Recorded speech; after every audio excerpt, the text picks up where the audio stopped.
Donc aujourd'hui, nous allons essayer de comprendre pourquoi certaines molécules sont colorées, ou plus précisément, quel est le lien entre la structure de la molécule et sa couleur. Voici la molécule d'anthraquinone. La molécule d'anthraquinone est donc une substance colorée. Et si on regarde sa structure moléculaire, on observe plusieurs choses. Premièrement, ici, la double liaison carbone-oxygène, ou ici la double liaison carbone-oxygène. Ces doubles liaisons sont responsables de l'absorption d'une partie de la lumière UV ou visible. Ce n'est pas tout.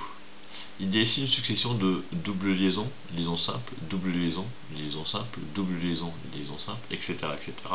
La présence de double liaisons conjuguées est aussi un facteur qui permet d'absorber une partie de la lumière. On parle du coup de groupes chromophores. Donc les groupes chromophores sont les groupes qui sont responsables de l'absorption d'une partie de la lumière. Les groupes chromophores sont nombreux.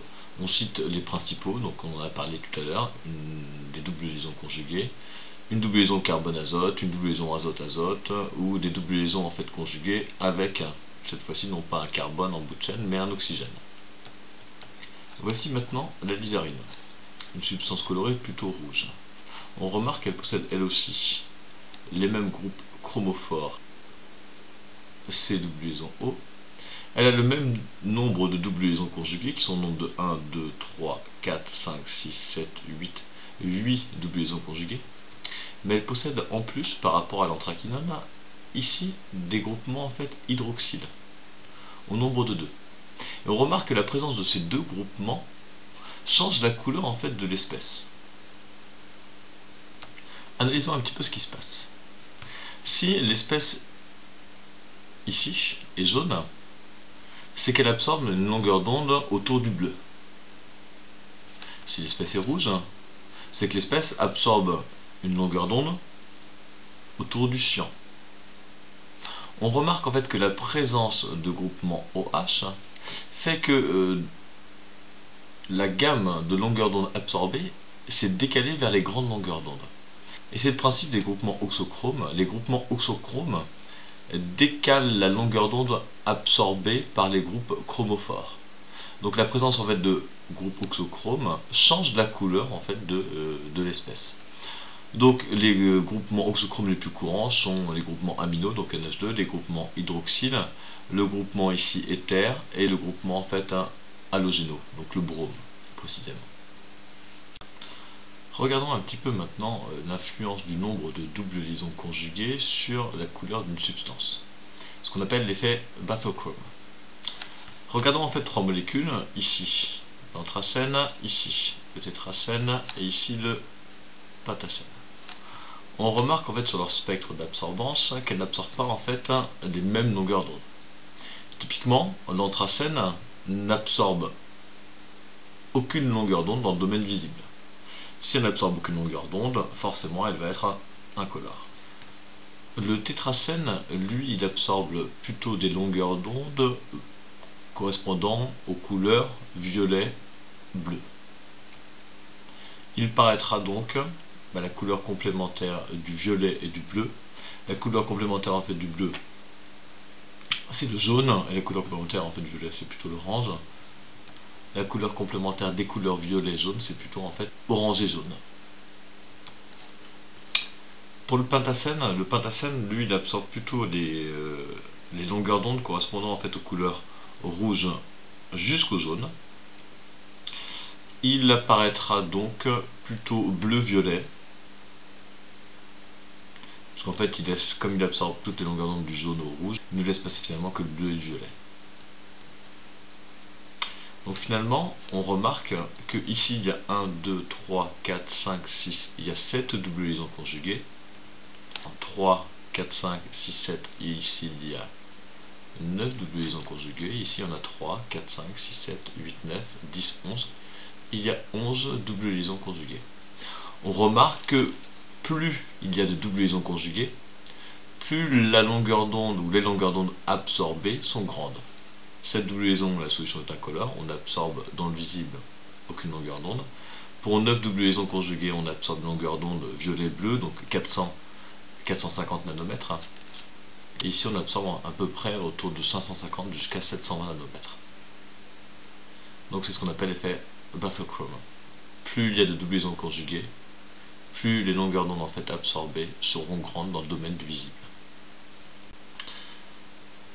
Voici l'expérience de la décoloration en fait jus de tomate.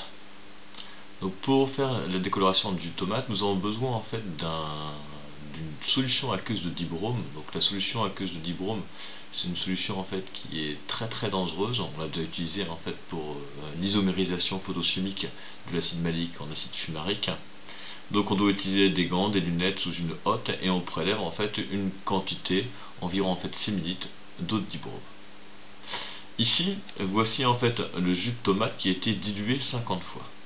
On verse à l'aide d'une baguette en verre l'eau de dibrome à la surface en fait de la solution aqueuse de jus de tomate. En fait, on veut que le dibrome que l'on rajoute ne se mélange pas entièrement au jus de tomate, mais reste plutôt en fait sur la partie haute. Et nous allons observer en fait l'évolution de la couleur. On remarque que tout de suite, la solution en fait va prendre une couleur, on va dire un dégradé de couleur. La partie supérieure est plutôt jaune, la partie intermédiaire est plutôt bleue, et la dernière partie en fait reste rouge, comme le jus de tomate. Nous avons pris différentes photos au cours du temps, et on remarque en fait que la couleur disparaît petit à petit. Ici la solution est incolore. Pour comprendre l'expérience en fait que nous venons de réaliser, il faut bien comprendre pourquoi en fait la tomate a un aspect en fait rouge. La couleur rouge de la tomate est due en fait à deux molécules particulières, le lycopène et le bêta-carotène. Ces deux molécules en fait possèdent ce qu'on appelle des groupes chromophores dont on a parlé tout à l'heure, qui sont ni plus ni moins en fait que des doubles liaisons conjuguées.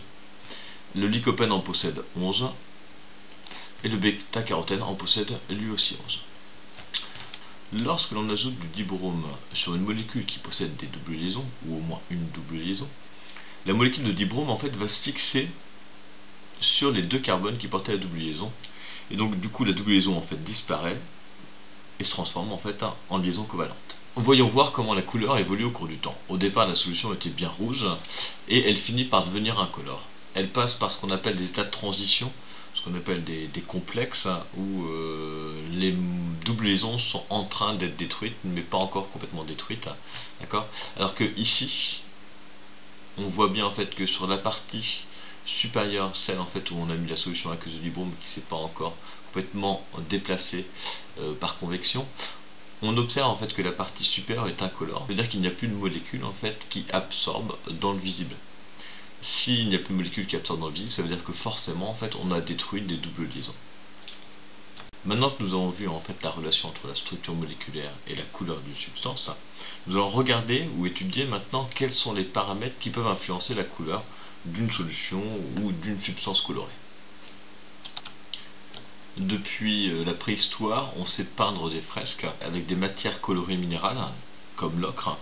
En fait, on sait changer la couleur de l'ocre juste en le chauffant. L'ocre jaune devient en fait rouge. Certaines molécules, comme les indicateurs colorés, sont des molécules organiques dont le spectre d'absorption dans le visible dépend du milieu dans lequel elles se trouvent. Nous allons regarder en fait ici l'influence du pH sur une solution en fait de chaux rouge. Donc les cultivateurs en fait de chaux rouge ont tous remarqué que la couleur des feuilles dépendait en fait de l'acidité ou la basicité en fait de leur sol. Nous avons donc préparé en fait une solution en fait de chaux rouge en broyant des feuilles de chaux rouge et en les ébouillantant dans 100 ml d'eau chaude. Nous avons obtenu en fait une solution rouge. Nous allons en fait maintenant mettre quelques gouttes en fait de cette solution de chaux rouge dans différents tubes. Dans le premier tube, il y a en fait de l'eau distillée de pH 7. On verse quelques gouttes en fait d'indicateur coloré, donc de chaux rouge, dans la solution. On observe que la coloration est violette. Nous allons mettre maintenant quelques gouttes de solution en fait de chaux rouge dans une solution en fait d'acide chlorhydrique et nous observons en fait une coloration rouge de la solution. Maintenant mettons quelques gouttes d'indicateur coloré en fait dans une solution de vinaigre de pH 4,5. La solution est plutôt violette rouge. Dans de l'eau de javel, la solution est plutôt jaune. Et dans une solution en fait de soude, pH 13, la solution est plutôt verte.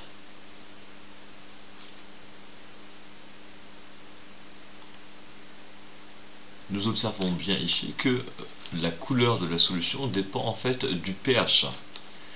Plus le pH est acide, plus la solution est rouge, plus le pH est basique, plus la solution en fait tend vers le vert. En fait, la molécule change de structure en fonction en fait du milieu du pH. Elle change de groupe oxochrome et donc du coup la couleur de la solution change. Nous avons bien montré en fait l'influence du pH d'un milieu sur la couleur d'une solution. On parle ici d'indicateurs colorés acido-basiques. Certaines molécules colorées présentent un spectre d'absorption qui va dépendre en fait du solvant dans lequel elles vont se trouver. On parle de solvatochromisme. Dans 4 tubes à essai, nous allons mettre 4 solvants différents. Dans le premier tube à essai, nous allons mettre de l'eau. Dans le deuxième tube à essai, nous allons mettre de l'alcool, c'est de l'éthanol. Dans le troisième tube à essai, nous allons mettre de l'huile. Et dans le quatrième tube à essai, nous allons mettre du cyclohexane.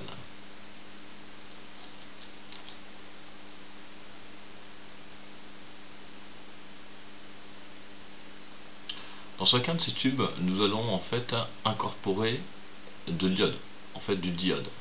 Nous allons mettre une pastille de diode dans chaque tube à essai. Dans l'eau, dans l'éthanol, dans l'huile et dans le cyclohexane. Nous agitons et nous allons observer en fait ici